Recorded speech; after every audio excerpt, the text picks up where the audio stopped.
civilizations that are worth sustaining. And this was something, the point that was made in the Jain conference in Parliament, and it's something I've spoken to the Jain community about, and the Gandhian community, because Gandhi said truth, satya, is the same as non-violence. You know, non-violence means truth. And there's a quote also from Solzhenitsyn, who said, back in 1974, the Gulag Archipelago, in our country, the lie has become not just a moral category, but a pillar of the state. Well, gosh, you know, when I read the Gulag Archipelago of Solzhenitsyn when I was studying, you know, Soviet history and Russian history back in the day, it was shocking to read what Stalinism had done and turning lies into a pillar of state. Well, what's so tragic is that Putin seems to have kept that going. We thought in 1990, when we signed the Treaty of Paris and we got peace in Europe and the end of the Cold War, we thought truth had come back. And yet here it is, it's been resurrected like a sort of dinosaur from the permafrost. And it's now taken hold in American culture of all places. I mean, it is utterly shocking. And how was it done? Well, it was done through manipulation and foreign intelligence, you know, and that was how Brexit was done. Brexit is the lie that brainwashed the British people, and it was done from the same source, through weaponising social media and the internet to spread lies. So we're into new territory, and Stryjok's work is insightful as to how we can counter this and what we can do. So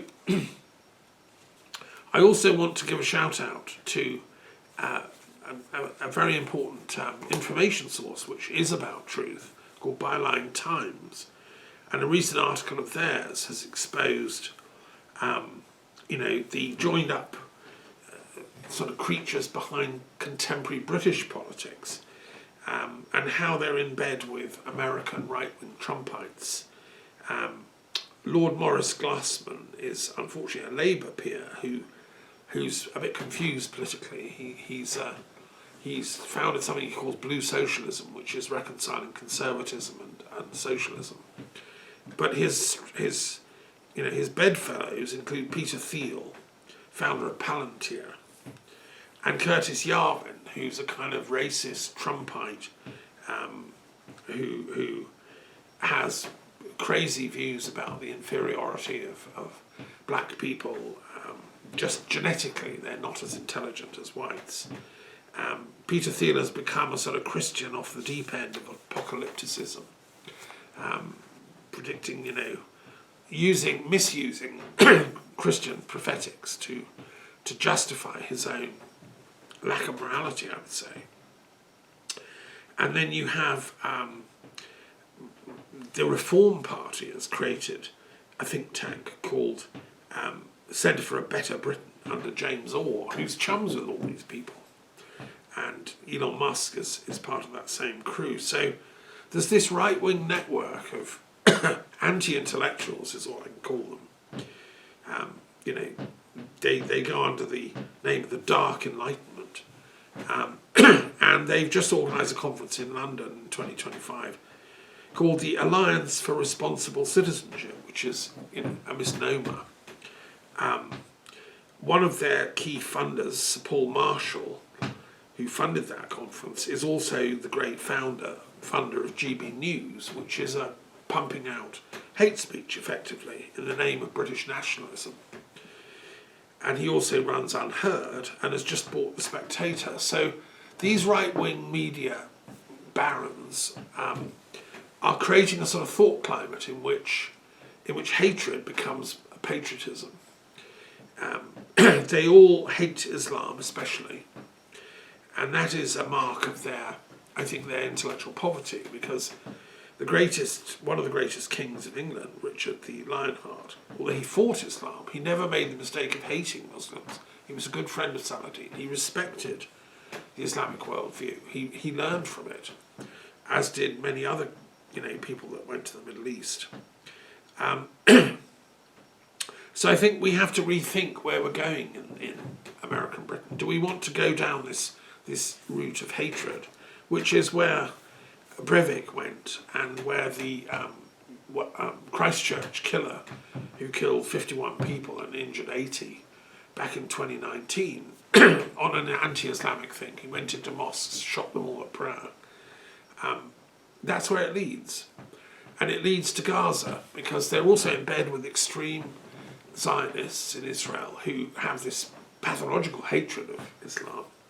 Instead of recognizing that we need Jewish, Christian, Muslim, classical civilizations to come together in a peace logic, which is what Maimonides wanted as the greatest Jewish philosopher. So I'm afraid these anti-intellectuals are, doing us a disservice in Britain. And that's why I've taken steps to found a Liberal Democrat philosophy forum, to try and, think of other ways to preserve human rights, to preserve genuine democracy, to preserve liberal democracy, to counter these fanatical, totalitarian attacks on the values that we take for granted. And so I will continue with that work. So the other thing I want to say is that yesterday is the anniversary of the French Republican calendar, talking about time and Samhain, and you've got to hand it to the French revolutionaries. They wanted to change the way we look at time by renaming the months, and they wanted to do it based on nature. So month names for them should be based on nature, and at the moment in October we're in Brumaire, which is the foggy time. Mists have come. Next month is Fermaire, which is the frosty time. We're in the winter months. And then we come to December, which is Nivose, which is the time of snow. January is Pluvoise, which is the time of the rainy season. And then February is Ventose, the windy season. So it's just an interesting, quite a rational thing actually, to have a calendar that isn't based on a particular religion, but rather based on nature and the seasons. That'd be universal. I mean, I've got a naughty thought. Why don't we bring back the French Republican calendar? Wouldn't that be fun? Yes, and Samhain is also the time of thinking about death, and I've finished reading a very important 100-page book as part of the Encyclopedia of Religion and Ethics, which is a 12-volume set I have, published in 1911, and edited by James Hastings, a great Scottish scholar, with contributions by the then greatest scholars of history and religion around, both in Europe and the Americas. And there's this 100-page article on the disposal of the dead. And obviously, because of my daughter, I'm fascinated to learn about Zoroastrians, how they bury their dead. Well, they do sky burials. The vultures come and dispose of the dead. They believe that's the cleanest, best way of doing it. Other cultures use burial, others do cremation, and so on. And it's fascinating, and it's effectively a whole book, which I just finished. I think, my own view as a person of faith is that the soul survives death in some way, and I hope that the facts bear this out. I believe that throughout history there are cases of near-death experiences, and Plato put it in the back of the Republic as one of the great first recounts of a near-death experience. And there are other more recent cases which have been well publicised, and I think the evidence, when I used to teach this question of survival of the soul at death, I think the evidence pretty much stacks up that yes, something survives. And Dr Eben Alexander, for example, a surgeon who died and came back from a near-death experience to report on it, was not at all religious before this happened to him. And I met people that have had these experiences. So although we are in the dark time and Samhain is upon us, I think we also need to see it as a time of faith.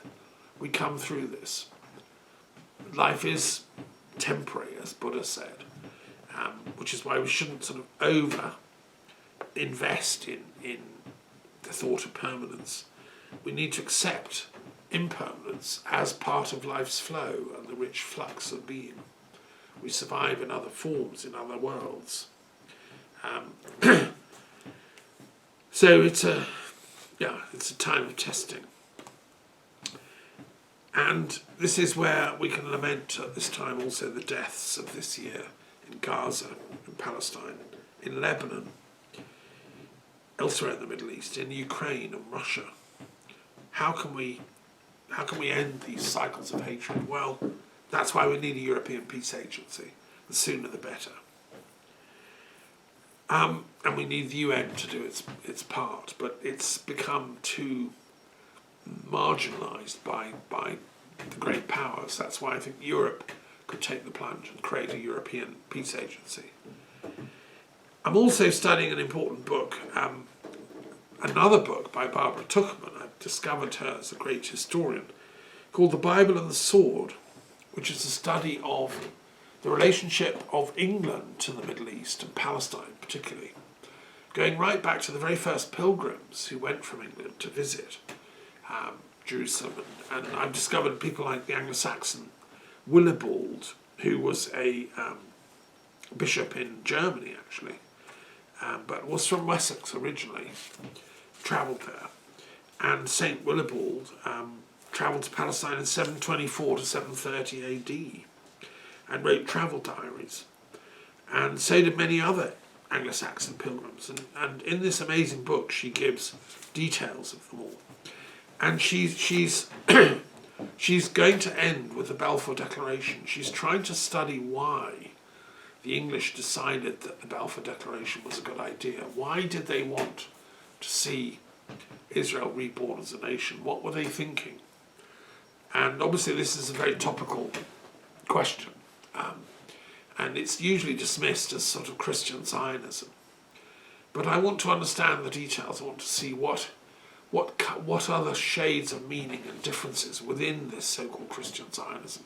I don't believe any of these people would have wanted to see mass slaughter and genocide done to the indigenous inhabitants, many of whom are Christian, after all.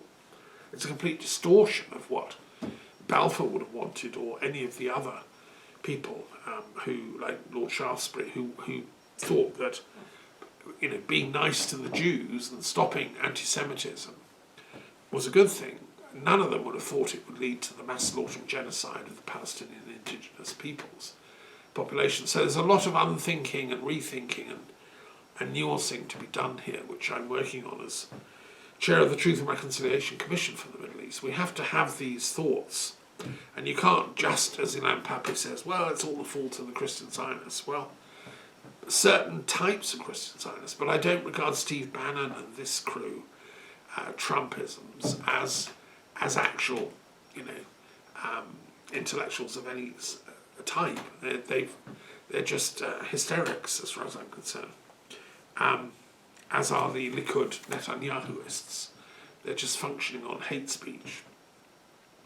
So in their stead, I'm proposing the Solomon option, which I will be talking about more on December the 14th, which is that we apply wisdom and love to the crises of the Middle East. And it was Richard I who realised there's no military solution to the status of Jerusalem to the Middle East. You can't sort of fight a solution into being. That's the mistake of Netanyahu and the Zionists. It leads to madness, that. What we need to do is step back from the brink, develop a logic of peace, find a way to apply wisdom and love so that Islam, Christian and Jewish thinkers can all live together, and their people and their populations in harmony, sharing this amazing land. And also other peoples in the Middle East, like the Zoroastrians, the Baha'is, the various forms of different types of Islam, the Shias, the Ismailis and the Druze and so on. They all have riches to bring to bear. And the different types of Christians, like Armenians. And one of the speakers at the conference of Uniting for Peace was a Azerbaijani intellectual, human rights defender, who was in the White House when Azerbaijan and Armenia signed a peace treaty recently. It's one of the good things Trump managed to pull off. And, so I think there are hopes for peace, but they're taking a while. I wish we could speed it up. Now, with that, I'm going to finish with a poem this week. I'm not going to do my tarot of the gods. I've been doing them early in the day.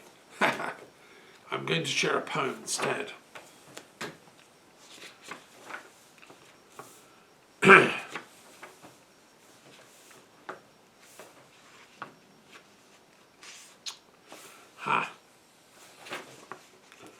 Now, there's a very long poem here about Lu, the god of light, but I'm not going to read that.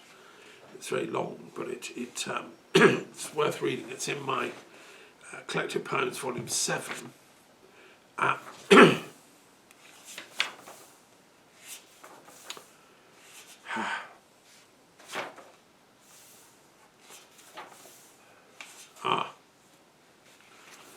Here's a nice poem. This is quite relevant, actually. The Cauldron of Light.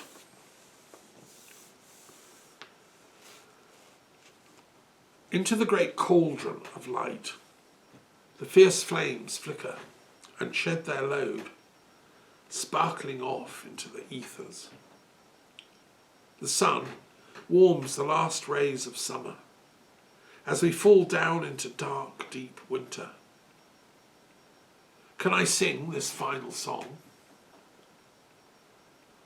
Through the bars of doom, as the earth sails on its crescendoing orb, spinning and whirling, conducted and conducting. As the souls journey through their stories, evolving and revolving, out and in and through, how many acres of longing, how many libraries of learning, how many words as whispers have to fall into before we know, before our frail flickering knowledge centres illuminate enough to burn at least one candle? How can we from the well draw when the living water has gone from us and our voices and names, discordant in the wind, simply hunger for truth without nourishment? What cup can we sip from that does not bring the sharp shock of iron and pain? As faith withers and dies, what we are up against needs to be measured and scanned. The whole hurting hatred of it, the turning away, the betrayals, the denials of truth, the not listenings, the not carings, the ignorances and the insults, the shouted rudenesses, battering and bashing away at the flickering flame of pure love. We need to measure all this and assess it like physicians of the soul of the Absolute. We need to weigh out the medicines. Each grain a master spell weaver from the herbs of nature. Balm for the soul can be and will become the living liquid clarity, the deep dark red juice, the transformation alchemy of the soul's cauldron of crimson light.